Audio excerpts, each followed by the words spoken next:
오늘 본문 말씀 35절에 보니까 베드로가 하나님에 관한 이제 놀라운 진리 두 가지를 새롭게 깨닫게 되었습니다. 새로운 진리를 두 가지 새롭게 베드로가 깨닫게 되었는데 34절 35절 말씀입니다. 베드로가 입을 열어 말하되 내가 참으로 하나님은 사람의 외모를 보지 아니하시고 각 나라 중 하나님을 경외하며 의를 행하는 사람은 다 받으시는 줄 깨달았도다.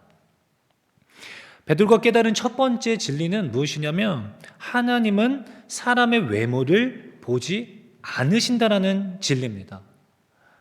예수님께서 사랑하셨던 제자 이 베드로조차 이스라엘 사람들, 다시 말해 그 아브라함의 후손인 이스라엘 사람들만 하나님께서 선택하셨고 자신들만이 구원받게 될 것이다라고 굳게 믿고 있었던 것이었습니다.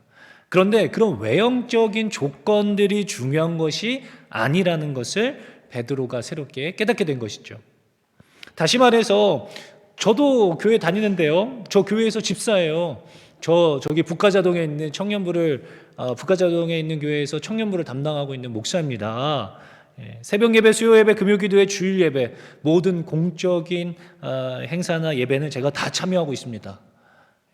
그런 어떤 외형적인 것들이 이제 어떤 하나님께서 선택하시고 받으시는 어떤 그런 것에 있어서는 중요한 것이 아니라는 것이죠. 하나님은 그거 안 보신다는 것입니다.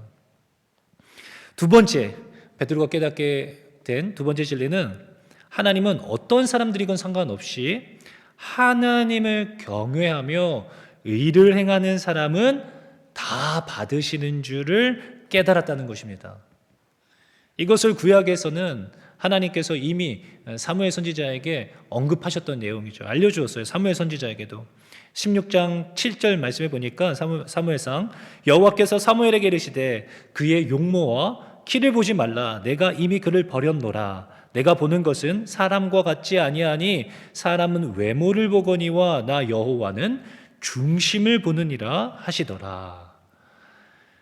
마음 중심이 어떠한지가 정말로 중요하다라는 것이죠. 외적으로 보여지는 거 아무것도 소용이 없습니다. 그 중심을 보시는데 하나님께서 중심을 보시는데 그 중심이 어떻다라고 오늘 본문은 기록하고 있습니까? 하나님을 경외하며 의를 행하는 사람, 그들은 하나님께서 그들을 받으신다라는 것입니다. 바꾸어 말하면 무엇일까요? 교회를 아무리 열심히 다니고 봉사를 아무리 열심히 하고 있어도 그의 중심이 여호와 하나님 보시기에 아니시라면 하나님께서 받지 않으신다라는 것입니다. 여기서 하나님께서 받으신다라는 것은 그의 백성으로서 하나님의 자녀로 받으신다라는 말인데요. 받지 않으신다라는 것은 그의 하나님 나라에 들어갈 수 없다라는 말과 같습니다. 사도 바울은 이러한 자들을 향하여서 이렇게도 이야기했습니다. 경건의 모양은 있으나 경건의 능력은 부인하는 자들이다. 예수님께서는요, 이러한 자들을 향하여서 말로만 주여 주여 하면서 행악하는 불법을 행하는 자들이요, 주변 사람들이 고통 중에 슬픔 중에 있건 없건 개의치 않으면서 자신의 배만 배불리고 있는 행악하는 모든 자들이라고 하였습니다. 그리고서는 그들을 향하여서 마치 꼴도 보기 싫은 사람들을 향하여서 말하시는 것처럼 내게서 떠나가라 라고 명령하셨습니다. 그리고 예수님께서는 하나를 덧붙이셨는데요, 그러한 자들을 향하여서 뭐라고 덧붙이셨냐면 이러한 자들은 밖에 쫓겨나 슬피 울며 이를 갈게 될 것이다. 여러분, 이를 누가 갈죠? 억울한 사람들이 이를 가는 거죠. 억울하고 분해서 나는 정말 열심히 예수님 믿었고 교회도 열심히 다니고 있었는데 어떻게 나한테 이럴 수 있으시냐고 이를 갈게 될 것이다. 사랑하는 성도 여러분, 무섭지 않으십니까? 나는 천국 갈 줄 알았는데, 나는 구원받은 백성인 줄 알았는데 교회도 열심히 다니고 있었고 직분도 있는데, 나는 분명히 예수님께서 십자가에 못 박혀 죽으시고 부활하셨다는 것을 믿고 있었는데, 그러나 그의 중심은 그렇지 않았다라고 이야기하고 있는 것입니다. 사람들은 외모를 보고 속았을 줄 모르겠지만 그의 삶에 진정으로 하나님을 경외함이 있는지, 의를 행함이 있는지 하나님은 그 중심을 보고 계신다라는 것입니다. 그것이 참으로 중요하다는 것을 오늘 베드로는 한 사람을 보고 깨달았던 것입니다. 그 사람이 누구일까요? 자신의 삶으로 베드로에게 그러한 깨우침을 주었던 한 사람, 바로 그 유명한 고넬료입니다. 저는 천국에 가면 만나 뵙고 싶은 분들이 여러 분 계십니다. 그런데 그들은 그런 만나 뵙고 싶은 분들 중에 한 분이 바로 이 고넬료예요. 이 고넬료. 저는 고넬료 이분을 꼭 만나 뵙고 인사드리고 싶어요. 그리고 천국에서 가깝게 지내고 싶은 분, 바로 이 천국에 가면 친하게 지내고 싶으신 분이십니다. 왜 그러냐면 고넬료는 하나님을 경외하며 일을 행하는 사람이었다라고 기록하고 있고요. 그렇다면 구체적으로 이 고넬료라는 사람은 어떤 삶을 살았던 것인가?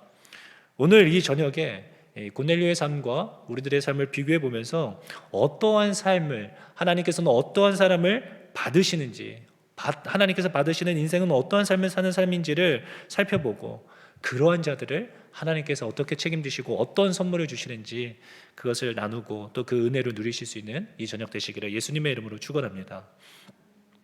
자, 그렇다면 고넬료는 어떤 사람이었는가? 오늘 1절 말씀에 보니까요, 읽진 않았지만 오늘 10장 1절 말씀에 보니까 고넬료는 가이사랴 지방에서 살고 있었던 사람입니다. 이 가이사랴라는 곳은 지중해 바다에 붙어 있는 해양 항구 도시였습니다.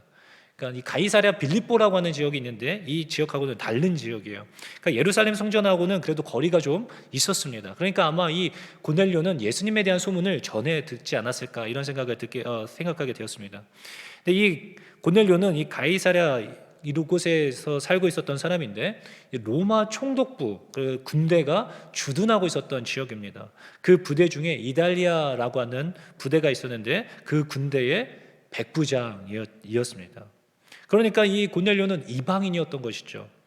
그럼에도 불구하고 성경은 뭐라고 이 사람에 대해서 이야기하고 있냐면 하나님을 경외하며 항상 기도하는 일에 힘썼던 경건한 사람이었다고 성경은 기록하고 있습니다.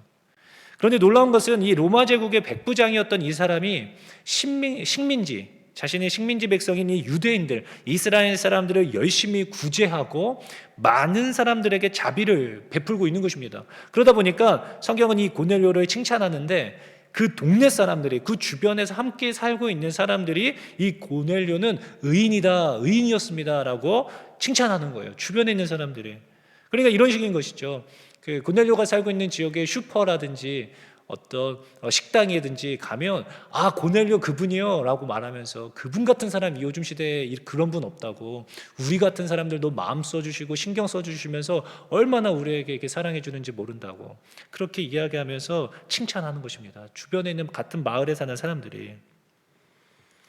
여러분, 경건이라고 하는 단어도 굉장히 추상적이잖아요. 근데 이 성경은 이 경건이라고 하는 것을 어떻게 말을 하고 있냐면 야고보서 1장 26절 27절에 보니까 누구든지 스스로 경건하다 생각하며 자기 혀를 재갈물리지 아니하고 자기 마음을 속이면 이 사람의 경건은 헛것이라. 그리고 27절 말씀입니다. 하나님 아버지 앞에서 정결하고 더러움이 없는 경건은 곧 고아와 과부를 그 환난 중에 돌보고 또 자기를 지켜 새 속에 물들지 아니하는 그것이니라. 아멘. 그러니까 베드로는 지금 이렇게 경건한 자, 하나님을 경외하며 항상 기도하는 일에 힘쓰고 있었던 이 고넬료를 만나고 나니까 하나님께서 어떻게 고넬료에게 은혜를 주시는지 그 장면을 목격하면서 아까 서두에 살펴본 바와 같이 새로운 진리를, 하나님은 어떤 분이신지를 깨닫게 된 것입니다. 이 고넬료를 만나고, 다시 말해 말로만 교회 다닌다고 하고 사람들에게 겉으로 아무리 좋은 모습을 많이 보인다고 할지라도 그의 삶이 그렇게 말씀과 하나 되지 못하고 그의 중심이 그러하지 못하다라면 하나님은 받지 않으신다는 것입니다. 그러나 그의 겉모습은 어떠할지 모르겠지만 하나님을 경외하는 마음이 분명하고 삶이 그것을 대변해주고 있는 것입니다. 삶이 그의 말씀을 대변해주는 거죠.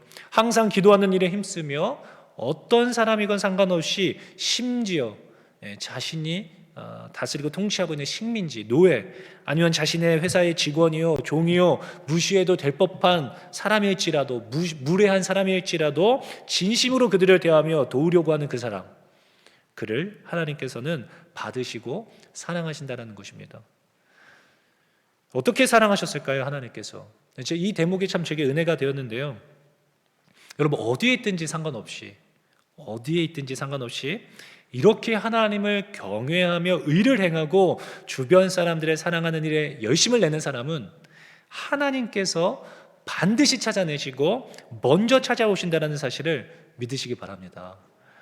어떤 자리에 있든지, 조그마한 슈퍼에서 아르바이트를 하고 있든지, 그곳에서 그래도 열심히 하나님을 경외하며 의를 행하고 사람들을 섬기고 사랑하는 일, 집에서 주부로 아이들을 돌볼 때, 또는 사업장에서, 회사에서 사람들에게 어찌되었든 선한 영향력을 끼치기 위해서 애를 쓰고 있는 사람들, 하나님을 경외하고 있는 사람들, 그것이 어디가 되었든 상관없이 하나님께서 찾아가시는 거예요.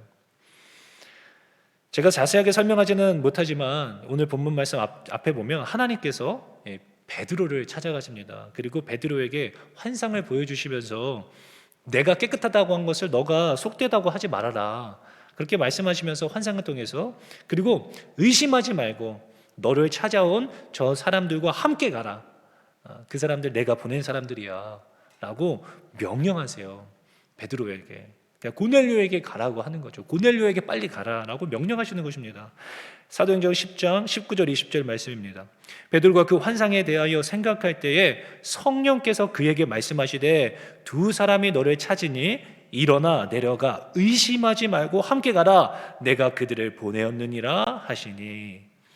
그래서 베드로가 얼떨결에 고넬료의 집으로 찾아가게 되는 것입니다.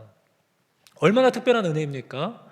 하나님께서 베드로에게 나타나셔서 고넬료의 집에 좀 빨리 가봐라. 야, 내가 가라고 했으니까 너 의심하지 말고 그냥 가. 내가 너를 통하여서 고넬료라고 하는 사람에게 줄 게 있다. 그리고 너를 통하여, 그 고넬료를 통해서 너로 하여금 깨닫게 할 것도 있어. 그런데 하나님의 이 마음이 어떠한 마음인지 제가 얼마나 이 고넬료를 사랑하셨는지 조금은 알 수 있을 것 같다는 생각이 들었습니다. 제가 청년부 사역을 하고 있다 보니까요, 청년들 중에 특별히 참 감사하고 고맙고 또 이렇게 예뻐 보이는 청년들이 있습니다. 어떤 친구들이냐면, 물론 예배도 열심히 드리고 이렇게 교회에서 봉사도 열심히 하고 이런 친구들 참 예쁘죠. 그런데 그런 친구들보다도 그렇게 곁에 힘들어하고 있는 청년들을 이렇게 알게 모르게 돕고 있는 청년들이 있어요. 그런 친구들을 보살피는 거죠. 친구들도 많이 없고 또 성격에도 좀 모난 게 있어서 친구들이 주변에 많지 않아요. 그런데 그런 청년들을 알게 모르게 챙기는 겁니다. 찾아가서 밥도 사주고 아픈 친구에게 사골국도 끓여서 가져다 주고, 자신은 사골국 잘 못 끓이니까 어머니에게 부탁해서 친구 가져다 줄 건데 사골국도 끓여달라고, 그렇게 그런 것도 가져다 주고, 자기가 받은 월급에서 일부를 떼어서 자기가 준 거라고 이야기하지 말고 좀 건네주셨으면 좋겠다라고 그러면서 자신의 월급을 나누어 주기도 하고, 그러면서 또 그런 친구들을 위해서 기도하고 있는 청년들이 있습니다. 여러분 생각해 보십시오. 그 애들도 마찬가지잖아요. 어떤 애는 주는 족족 안 뺏기려고 손에 꽉 쥐고, 야 친구 좀 이거 하나 나눠주자라고 하면 소리를 꽥꽥 지르면서 절대 안 주려고, 안 뺏기려고 닭똥 같은 눈물 막 뚝뚝 떨어뜨리면서 안 뺏기려고 하는 아이들이 있는가 하면, 뭔가 주면 옆에 있는 친구에게 흔쾌히 이렇게 나눠주면서, 또 어려운 친구가 있으면 가슴 아파할 줄도 아는 아이들, 그런 거죠. 엄마 내 친구 중에 아무개가 있는데 걔 우리 집에 데리고 와서 같이 놀면 안 되겠느냐고, 밥도 엄마가 맛있는 밥도 해주고 또 그 친구에게 좋은 것도 엄마가 좀 사주면 안 되겠느냐고, 그렇게 얘기할 때 엄마가 그렇게 왜 그 친구를 그렇게 애가 챙기는지 아는 거죠. 그러면 그 아이가 얼마나 사랑스럽고 기특해 보이겠습니까? 그런 친구들을 보면, 그런 청년들을 보면 제가 참 너무 감사하고 기쁘기도 하고 참 너무 그 아이들이 사랑스럽게 보여질 때가 참 많이 있습니다. 저는 그래서 그런 친구들은 걱정이 정말로 하나도 안 됩니다. 그런 아이들의 형편이 어떠하든지 간에 반드시 하나님께서 그 아이들을 책임지실 것이다라는 것을 저는 확신합니다. 제가 바라봐도 그렇게 사랑스럽고 예쁜데 하나님 바라보실 때 어떠시겠어요? 너무 예쁘고 그런 친구들 보면 힘이 나는 거죠. 그런 청년들이 이제 자신의 고민도 고민이겠지만 하나님께 딱 맡겨드리는 거죠. 그리고 더 힘든 친구들, 더 어려움 가운데 있는 청년들을 돌아보는 귀한 지체들, 그러한 지체들을 하나님께서는 보고 계시는 것입니다. 생각해 보니까 우리나라도 그러한 은혜를 입었던 것 같다라는 생각이 들었습니다. 이제 먼저 되었던 국가들, 하나님의 은혜를 입어서 하나님의 은혜로 먼저 하나님의 복음을 받아들였던 그런 국가들에서 그런 나라들이 수많은 선교사들을 배출하여서 우리나라에 보내준 것 아니겠습니까? 수많은 선교 후원금을 통하여서 선교사를 파송하여서 자신들이 먼저 받은 그 사랑을 부족하고 미숙하고 미개하였던 이 나라에 찾아와서 그 기꺼이 자신의 아내가 병들어 죽고 자신의 아이들이 병들어 죽어가지만 수많은 피를 뿌려가면서 우리나라를 사랑해 주었던 그 선교사님들, 예수님께서는 그들의 마음을 돌아보시고 사랑해 주셨던 것이죠. 하나님이 얼마나 예뻐하시고 사랑하셨겠습니까?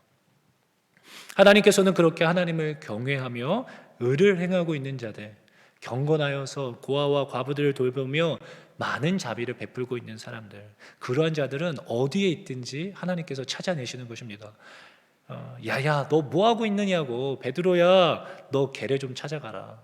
내가 뭔가 줄 게 있어. 하나님이 더 바빠지시는 거죠. 어디에 있든 하나님이 사람을 만나게 하시고 그의 삶을 이끌어 가시고 어떻게 해야 되는지 지혜를 주시는 줄로 믿으시기 바랍니다. 수많은 사람들이 하나님을 찾고 자신들의 문제를 놓고 기도하며 하나님 만나달라고, 나에게 은혜를 좀 달라고, 내 형편이 조금 더 나아질 수 있도록, 우리 가족이 더 행복해질 수 있도록, 우리 가족이 더 건강해질 수 있도록 기도하며 하나님의 이름을 부르짖습니다. 그러나 고넬료는 하나님이 먼저 찾아가세요. 하나님이 찾아오셔서 복 주시는 인생을 사실 수 있는 저와 여러분들 되실 수 있기를 예수님의 이름으로 축원합니다. 자, 그러면 하나님께서 이 고넬료에게 무엇을 주셨는가 살펴보기 이전에 이러한 모든 일련의 역사가 언제 일어났는가, 이 부분을 좀 면밀히 살펴보아야 할 필요가 있습니다. 왜냐하면 본문의 나레이터는요, 의도적으로 어떤 특별한 시간에 이 모든 사건들이 일어났는지를 강조하고 있기 때문입니다. 2절 말씀에 보니까 하나님께 항상 기도하였다. 고넬료는 항상 기도하였다라고 말하고 있고요. 3절에 보니까 하루는 제90쯤 되어 환상 중에 밝히 보매라고 되어 있는데 이 부분이 좀 애매모호하잖아요. 그런데 30절에 보니까 고넬료가 자신이 어떠한 상황이었는지를 설명합니다. 30절에 보니까 고넬료가 이르되 내가 나흘전 이맘때까지 내 집에서 제9시 기도를 하는데 그때 한 사람이 빛난 옷을 입고 내 앞에 서서 이렇게 이해하고 있거든요. 그러니까 기도 중입니다. 기도할 때에. 또 9절에 보니까 베드로도 마찬가지였습니다. 이튿날 그들이 길을 가다가 그 성에 가까이 갔을 때에 베드로가 기도하려고 지붕에 올라가니 그 시각은 제6시더라. 그러니까 공통적으로 기도하는 때에 기도하는 사람들, 모든 하나님의 일은 기도하는 자들을 통하여서, 그리고 그들이 기도하는 그 시간을 통하여 여러분 하나님께서는 일하셨습니다. 하나님께 항상 기도하는 자들은 어떤 사람들일까요? 항상 기도하는 자들, 철저히 하나님을 의지하는 어린아이와 같은 자들 아니겠습니까? 어린아이들의 큰 특징이 무엇일까요? 뭐 하나 하려고 해도 엄마 아빠한테 허락을 받아야 되죠. 엄마 나 이거 해도 돼? 아빠 나 이거 먹어도 돼? 허락을 받아야죠. 그러나 그것보다도 가장 더 큰 특징은 돌보아주는 사람이 없으면, 부모가 없으면 살 수 없는 철저히 의존적인 존재들입니다.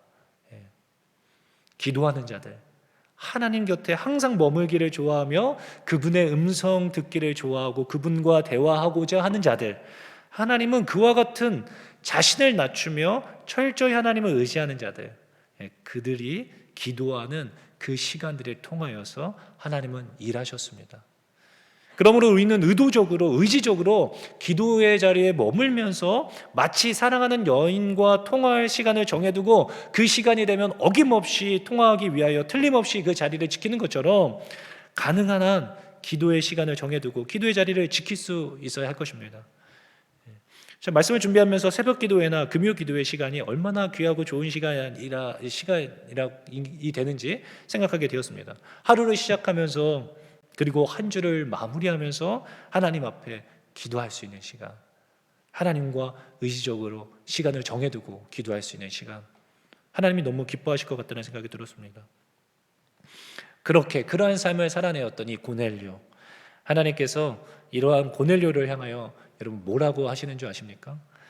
사도행전 10장 31절 말씀입니다.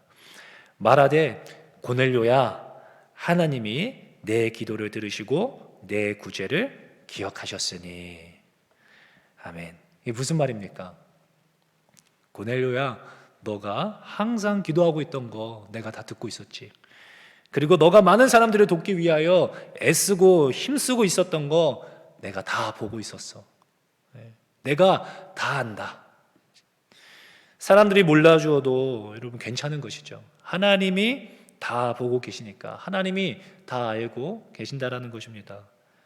피곤하고 지친 몸을 이끌고 그래도 기도하며 하나님 곁에 머물기 위하여 씨름하며 어찌되었든 내게 주신 것 가지고 조금이라도 나누려고 애쓰고, 누구 슬픔 중에 있는 사람 없는가, 내가 도와야 할 사람이 없는가 주변을 살펴보고, 번거롭고 귀찮을 수 있지만 신경 쓰고 마음을 써주려고 애써왔던 것, 하나님께서 다 보고 있었다라고 고넬료에게 이야기해 주시는 것입니다. 얼마나 위로가 되고 얼마나 감사했을까요? 제가 설교를 준비하면서 그런 생각을 했습니다. 나도 마지막에 하나님 앞에 섰을 때, 야, 정말 너가 얼마나 애썼는지 내가 다 보고 있었다, 그런 이야기 들으면 참 좋겠다, 그런 생각이 들었습니다. 여러분들은 어떠십니까? 하나님께서 뭐라고 우리에게 말씀하실까요?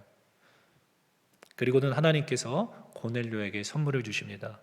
사도행전 10장 44절 말씀인데요, 베드로가 이 말을 할 때에 성령이 말씀 듣는 모든 사람에게 내려오시니. 베드로가 고넬료에게 와서 복음을 전해 주었습니다. 예수님의 십자가의 사건과 부활의 사건이었습니다. 그러니까 하나님께서 기다리셨다는 듯이 마치 고넬료에게 이것 주시고 싶으셔서 베드로 보내셨던 것이죠.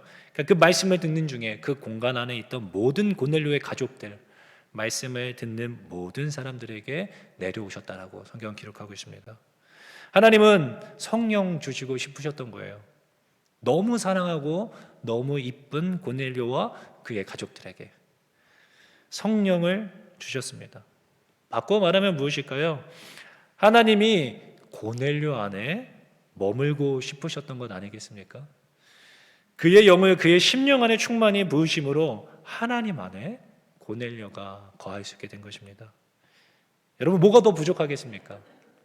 하나님이 내 안에 충만하신데 무엇이 더 부족하겠습니까? 방언하고 예언하고 환상을 보고 뭐 그럴 수도 있겠지만, 제가 보건대 이제 고넬료의 삶 가운데 놀라운 열매들이 맺히기 시작했을 것입니다. 그것은 사랑과 희락과 화평과 오래 참음과 자비와 양선과 충성과 온유와 절제니 이 같은 것을 금지할 법이 없느니라. 아멘.